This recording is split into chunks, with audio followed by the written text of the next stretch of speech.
matter has been brought before my eyes. I can see our generation, and I can see the average age of a person in this particular era. We have come to the point where the purpose and the reason behind God giving us life is being demanded.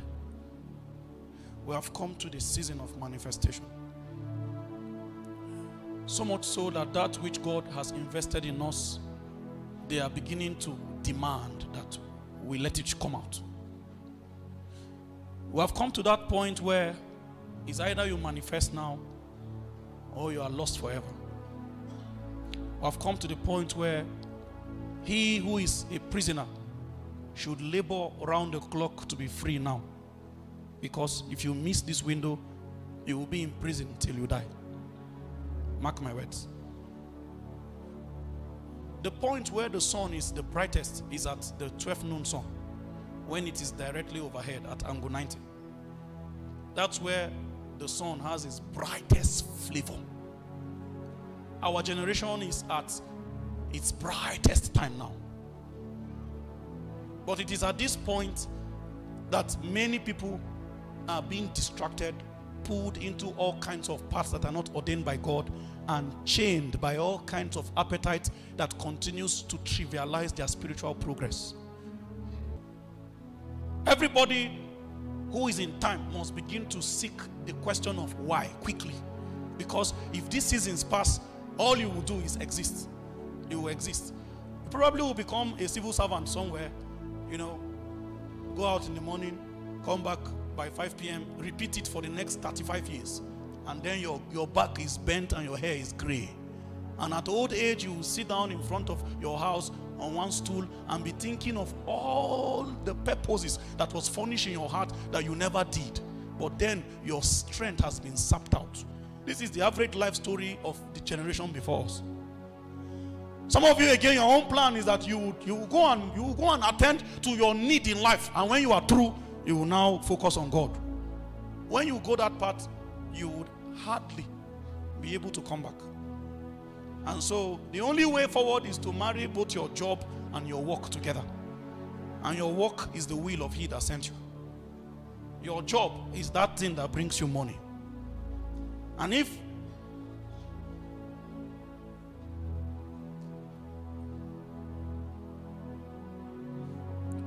my charge this night is basically for trees that are supposed to be fruitful by now, but for some reasons no fruits, no single fruit, yet they are green. Hey, has anybody come to meet you to complain about something that they are going through with the hope that you can help them before? Let's talk now. Has anybody come to share their challenge with you, hoping that you can help them? Have you been in a situation where somebody came to share something with you that you too you are going through, but the person does not know, and the person is hoping that you can be of help? Listen, look at me. It is your leaf. It is your leaves that have attracted the person. But there is a challenge that happens when leaves attract a person and then there is no fruit under to eat. The last tree that behaved like that, he used his leaf and attracted Jesus. Oh, and when Jesus came under it, thinking that with this kind of, no, there must be something there. He now went under it and discovered that it is a signboard for deception. Hey, what Satan has achieved with the average young man that is claiming to be a minister of the gospel in our generation, there's one impediment or another, one secret compromise or another inside. He is hiding that one, and demons are helping him to continue to do the work because they want him to become a station, a channel. The way you have 93.9 FM, there is a channel where demons want to also have the capacity to broadcast, so that from time to time you can talk about God, and then whenever they have an urgent news, they will broadcast through you. That was the arrangement in the soul of Peter, where Jesus can say only God would have revealed this thing to you, And in the next time, Jesus is saying, Satan. So 1 Peter can be a channel for God, and it can also be a mouthpiece for Satan.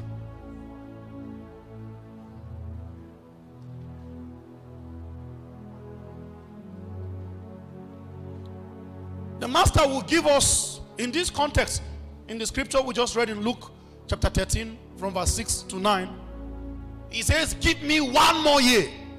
But we are not talking about 1 year. Jesus is asking for 1 more season. And that's what he's begging. He ever liveth to make intercession for us. It is because of Jesus that they have given you 1 more season of revival. Would you miss this awakening? Are you going to miss this visitation? In the light of what God has given to us today to contemplate on, I want to ask you one question. How long will Jesus continue this your storyline? Up today, down tomorrow, up today, down tomorrow, up today, down tomorrow, up today, down tomorrow, up today. How long? The verdict comes at a point where by now you ought to be fruitful. You say, cut it down. Jesus say, let me try one last thing. What is Jesus trying in your life at the moment? What is Jesus trying?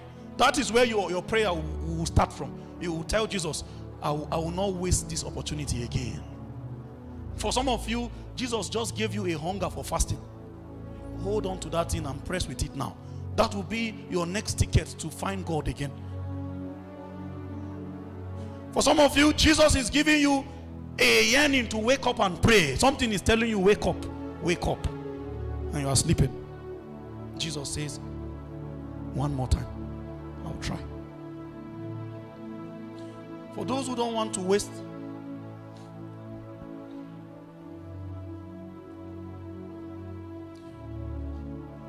this particular charge is for you. Those who have watched the hand of time passing by. You are adding new age every time, and yet something echoes in your heart that you are much more than what you are now. Something is telling you, even yourself bears witness that there are versions of you that you have not allowed to manifest because you have not maximized time. You have not been able to maximize time. He says, I returned and I saw under the sun that the race is not to the swift. The battle is not to the strong. Bread is not to men of understanding, and favor is not to the wise. He says, but time and chance happeneth to them all. He says that strength did not give anybody advantage. Hey, wisdom did not make anybody a champion. Skill didn't give men favor. He said the only thing that people use at their advantage was time and chance. There are people here under the sound of my voice listening to me right now. You are under intense attack and you have not recognized it yet. Your attack is that spirits are eating your time. Every 24 hours given to you, spirits demand at least 18 out of it. And if anytime you try to gather yourself to do anything productive, you see the way they fight for your time. From aimless association, from careless associations and company that come to seek your time, to while away time, to procrastination that is eating up your soul. You don't have the capacity to pursue any meaningful thing that can bless your own life. There is something that has been installed in your own body to make sure that you cannot do what is good for you. So you open a book to read, and because of procrastination, what are they truly eating? Time. And the great teacher says the only thing that is the ingredient for greatness is this thing called time and chance. Hey, if I ask you what is the time now, everybody will look at the clock to tell time. But you don't only tell time, time can tell you too. We can look at your life and know how you have used time. So time can tell who you are. Many of you, physically, they can record 30 years, 25 years, 27 years. But there are only probably 5 years of productivity in all the 30 years. And more inventions are being produced by the day to still struggle for the small time you have. So that at the end of your life, you were busy, but you were not busy in anything that was productive. Some of you, a spirit will have to deliver you this night from the addiction to the social media. You will just be there 5 hours every day. You will carry your phone until you sleep on it. Haba, that is slavery. You are not in control again. You wake up, you have not even said thank you to God. Something summon you.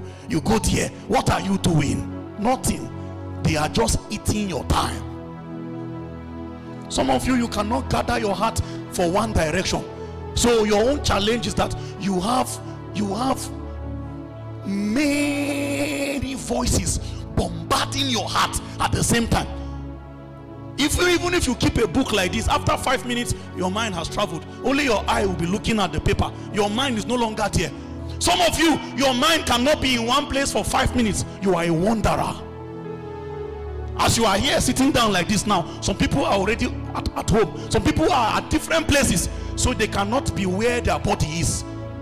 Oh, what are spirits looking for with all these things? They want to kill your time, so that at the end of time you will look at your life. Although you have physical age accrued to you, you have not maximized the foundation upon which any great destiny is built upon, is time and chance.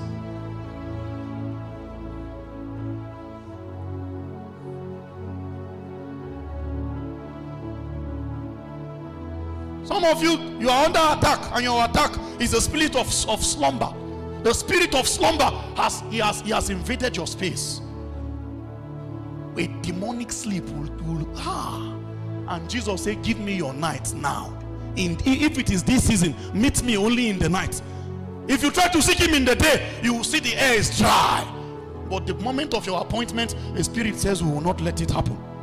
And so you wake up in the night, you try. Literally, it's as though something is pushing you. And when your back touches the bed, it's not like you are sleeping, but they say stay there. Just stay there like that.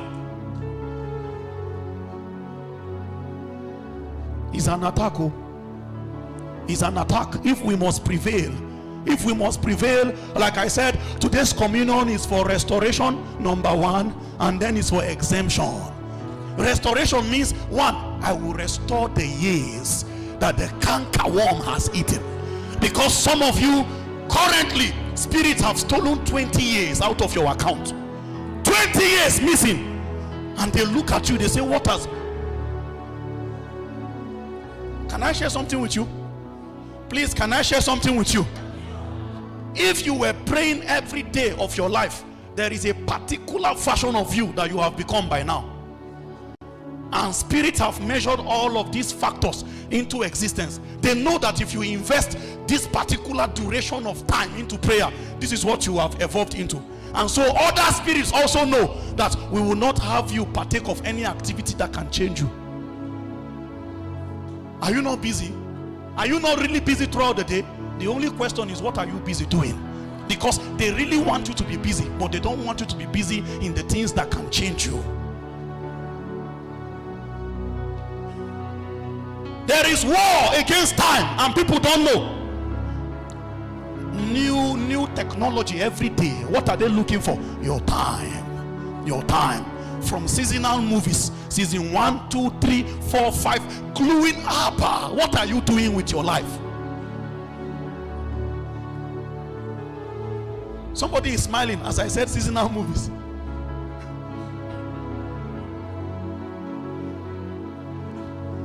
You sit down like this as a God, created in the image of God, the Holy Ghost inside you, and you waste 24 hours out of your assignment.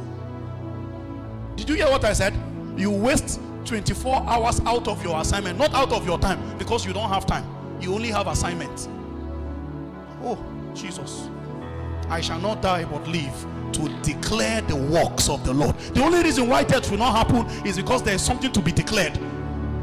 And you are busy wasting the time that was meant for declaration of something that God has given to you as your own assignment.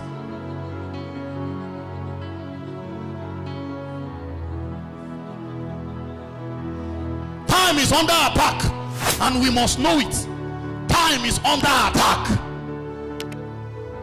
You see, a season like this is not time to sleep for 12 hours. You are young, you don't need that kind of sleep. If you are under that kind, it's an attack. You cannot wake up until 10 a.m. Then you just roll yourself because there is noise outside. A little sleep, a little slumber, a little folding of the hands, so shall poverty.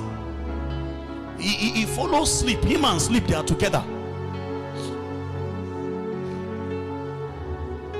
How many of you are holding certificates in your hand that you know you are better than? You know that this is not a reflection of your true capacity. You know that if you would have maximized time on campus, yesterday is already yesterday. You have made those mistakes. Now you can arrest time. You can decide that from today, I will not let this thing happen. How can you continue to be a shadow of your true capacity in every season just because you have not maximized time?